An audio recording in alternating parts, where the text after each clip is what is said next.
Hello friends, इस video में मैं आपको बताने वाली हूँ कि जब मैं प्रिपरेशन कर रही थी तो मेरा डेली रूटीन क्या रहता था। बहुत हेक्टिक रूटीन रहता था मोस्ट ऑफ द टाइम। एक बार मम्मी की तबीयत ख़राब हो गई थी तो उस टाइम तो बहुत ज़्यादा हेक्टिक हो गया था। तो ऐसा नहीं है कि आपकी लाइफ में, मतलब मैं अपने पर्सनल एक्सपीरियंस से आपको बताऊंगी क्योंकि शायद सामने वाले का एक्सपीरियंस हमारे थोड़ा बहुत काम आ जाता है।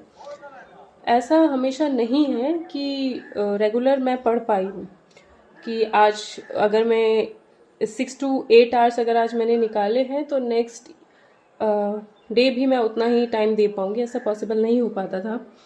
एक्चुअल में मेरा जो स्टडी का टाइम रहता था वो मैं बहुत ज़्यादा तो नहीं पढ़ती थी क्योंकि बचपन से मैथ्स ही ज़्यादा पढ़ा है, तो मैंने उसे उतना ज़्यादा टाइम नहीं दिया है।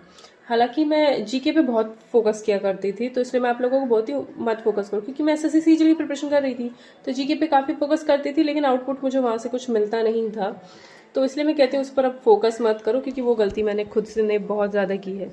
तो इसलिए मैं सबको बोलती हूँ मत पढ़ो जीके, मत पढ़ो जीके। जो टीचिंग एग्जाम्स की प्रिपरेशन कर रहे हो तो मत पढ़ो, ठीक है।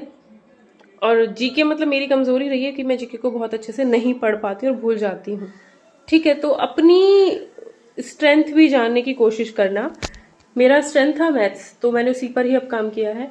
तो आप भी अपनी फर्स्ट पॉइंट यही कि अपनी स्ट्रेंथ पे फोकस करना कि आप कौन से सब्जेक्ट को बहुत अच्छे से पढ़ सकते हो, फिर उस पर ही काम करने की कोशिश करना, ठीक है। हालांकि जब मैंने एसएससी सीजीएल की प्रिपरेशन की थी तो मेरा रीजनिंग और जो 10th वाला मैथ्स था वो तो जो शॉर्ट ट्रिक्स वगैरह थे वो सब तभी क्लियर हो चुके थे। तो रीजनिंग मैथ्स जीके थोड़ा बहुत वहाँ से पढ़ा हुआ था, लेकिन टीचिंग एग्जाम्स में मुझे कुछ खास जीके काम आया नहीं है, ठीक है। और कहा ना, वही भूल जाती हूँ मैं जीके को, ठीक है। इंग्लिश मेरा वहाँ से बहुत काम आया है। इंग्लिश मैंने जितना पढ़ा हुआ था वहीं से मुझे अलग से जीके की कोई, इंग्लिश की कोई खास प्रिपरेशन की मुझे ज़रूरत नहीं पड़ी है। तो इंग्लिश के लिए मैं आपको कहूँगी, क्योंकि एनवीएस और ईएमआरएस वालों के लिए मैं बोलूँ तो 10 में से 4 मार्क्स लाने ज़रूरी हैं, तभी आपका आगे का पेपर चेक होगा। और अगर इंग्लिश वीक है तो प्रॉपर उसके लिए स्टडी कर लीजिए अभी से। चाहे कोई एक यूट्यूब चैनल देख लीजिए और वहाँ से डेली रेगुलर क्लासेस देख लीजिए, या फिर कोई ग्रामर की बुक ले लीजिए और 100 रूल्स आपको मिल जाएंगे यूट्यूब पर। उन 100 रूल्स को पढ़िए। And mirror of common error की एक किताब आती है, वो भी आप ले सकते हो। तो इंग्लिश को थोड़ा डीपली आप लोगों को पढ़ना पड़ेगा अगर आप लोगों ने नहीं पढ़ी है तो। बिल्कुल, अगर वीक है इंग्लिश तो थोड़ा सा डीपली उसको पढ़िए, सो दैट इंग्लिश में 10 में से 4 मार्क्स आपके आए। रीडिंग कॉम्प्रीहेंशन की प्रैक्टिस कीजिए। प्रैक्टिस क्या, वो तभी आएगा जब आपका रीडिंग अच्छा होगा। रीडिंग जो आप कर रहे हो, पैराग्राफ जिसको पढ़ोगे वो आपको समझ में आएगा। क्योंकि पिछली बार जो हुआ था एनवीएस में, टीजीटी में, रीडिंग कॉम्प्रीहेंशन ने ही सबकी वाट लगा दी थी, ठीक है। तो इंग्लिश को आप रेगुलर बेसिस पर पढ़िए, क्योंकि इंग्लिश आपको रेगुलर बेसिस पर पढ़ोगे तभी वो काम आएगी। रीजनिंग के लिए आप 10 to 15 डेज भी कवर करते हो। रीजनिंग मैंने कभी ज़्यादा नहीं पढ़ी है, ना ज़्यादा मैंने उसको कभी प्रैक्टिस किया है कि प्रॉपर रीजनिंग में ही लगी रही। ज़्यादा प्रैक्टिस मैंने मैथ्स का ही किया हमेशा, ठीक है। तो मेरा रूटीन हमेशा ऐसा नहीं रहा है कि घंटों के हिसाब से मैंने पढ़ा हो। आप लोग पूछते हो ना कितने आवर्स की स्टडी करनी चाहिए, ये आवर्स के हिसाब से मैंने कभी स्टडी नहीं की है। कभी स्टडी आवर्स के हिसाब से नहीं की है। मेरा ये था कि ये टॉपिक मैंने पढ़ना है, उसको क्लियर कर लेना है बहुत अच्छे से। ये वाला टॉपिक पढ़ना है, उसको क्लियर कर लेना। तो जैसे आपकी टारगेट सीरीज चल रही है, अगर आप उस चीज़ को फॉलो करके चलते हो तो वो बहुत अच्छा आपको हेल्प होगा, ठीक है। टेलीग्राम चैनल जरूर ज्वाइन कर लीजिए। मैंने उसमें बहुत सारे क्वेश्चन की पीडीएफ डाली हैं, उनको पढ़िए, सॉल्व कीजिए, ठीक है।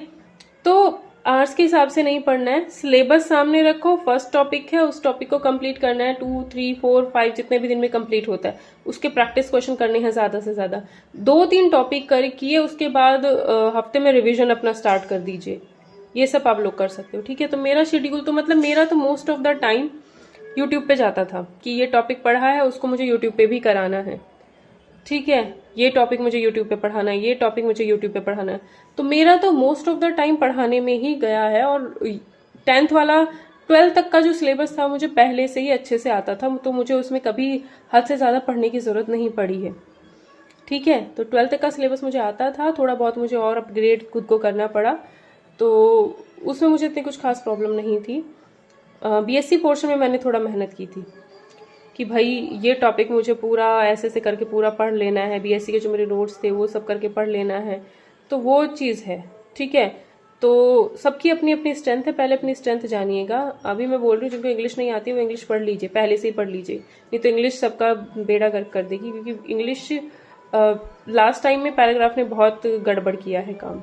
वो कैब इतनी सारी है, आप वो कैब कहाँ तक पढ़ोगे इतना वो कैब, 10 में से 4 मार्क्स ही तो लेके आने हैं। तो अभी से उसको पढ़िए ताकि इतनी इंग्लिश आपको आ जाए कि आप एग्जाम में 10 में से 4 मार्क्स या 40% मार्क्स या 33% मार्क्स, जो भी अकॉर्डिंग टू एग्जाम पैटर्न कहा जाए, आप लेकर के आ सको। ठीक है, और मैथ्स को अपना डेली बेसिस पे पढ़ते रहिए। और दूसरा है केवीएस की प्रिपरेशन कर रहे हो तो पैडागॉजी, ठीक है, पैडागॉजी अच्छे से पढ़िए। और 20 मार्क्स आपका टीचिंग एप्टीट्यूड रहता है एनवे CMRS में, तो वो अपना अच्छे से कीजिए। पैडागॉजी आप अच्छे से पढ़ते रहिए, ठीक है, क्योंकि पैडागॉजी 40 मार्क्स की आती है और 40 में से लास्ट टाइम TGT में, केवीएस TGT में पैडागॉजी हार्ड थी।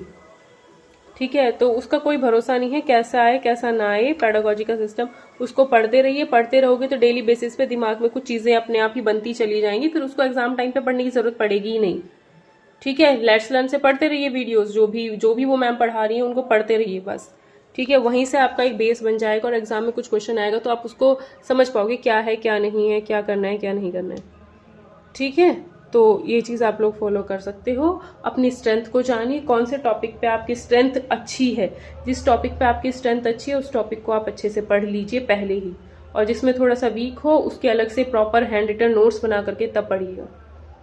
ठीक है, मैं ऐसे ही करती थी और मैंने अपने आप हैंड रिटन नोट्स आप लोगों को जितने मैंने प्रोवाइड किए हैं, तो खुद सोचिए कि मैंने इतने हैंड रिटन नोट्स बनाए तो मेरा कितना टाइम कंज्यूम हुआ होगा। लेकिन मैंने कभी ये नहीं सोचा कि मेरा 8 घंटे पढ़ना है, 10 घंटे पढ़ना है, ये मेरा कभी नहीं रहा है। अब टॉपिक है, अच्छा आज इतना पढ़ के थक गए, ठीक है सो जाओ, अब कुछ और करना है या ये करना है वो करना है, वो सब किया, आकर फिर पढ़ने बैठ गई। अपना थोड़ा घर भर का भी काम रहता था तो 10 से 1 बजे तक का, 10 से 1 तो मेरा जाता ही था पढ़ने में।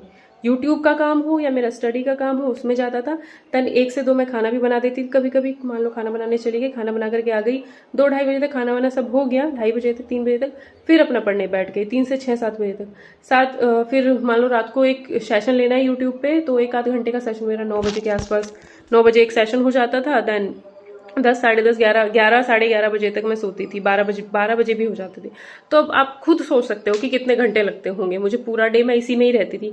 अच्छा ये वाला टॉपिक खुद पढ़ लिया, अच्छा ये वाला टॉपिक मुझे यूट्यूब पे भी, ये वाला टॉपिक मुझे यूट्यूब पे कराना है, तो मेरे तो 2-2, 3-3 टॉपिक चलते थे एक दिन में, है ना। लेकिन मेरा सुबह से 9-10 बजे से लेकर के, अगर मुझे लगता था कि सुबह को मैं घर के काम में लग गई तो मुझे लगता था कि यार मैं ये वाला टॉपिक नहीं पढ़ पाऊंगी। जनरल एक मिडिल क्लास फैमिली में क्या होता है, जितनी भी लड़कियां हैं वो घर के काम तो करती हैं नॉर्मली, तो वही चीज़ है।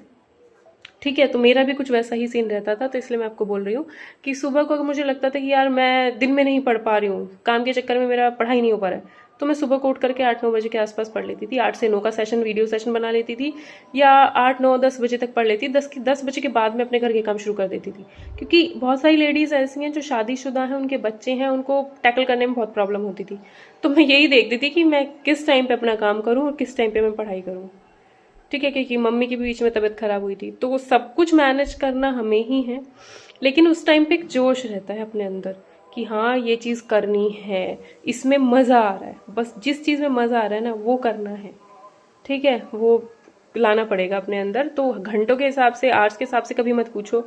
ये देखो अच्छा मुझे अब टाइम मिल गया, मैं पढ़ लेता हूँ, अच्छा मेरा दिमाग बिल्कुल फ्रेश है, अभी मैं पढ़ लेता हूँ। उसके बाद दिमाग भी एक टाइम पे थक जाता है।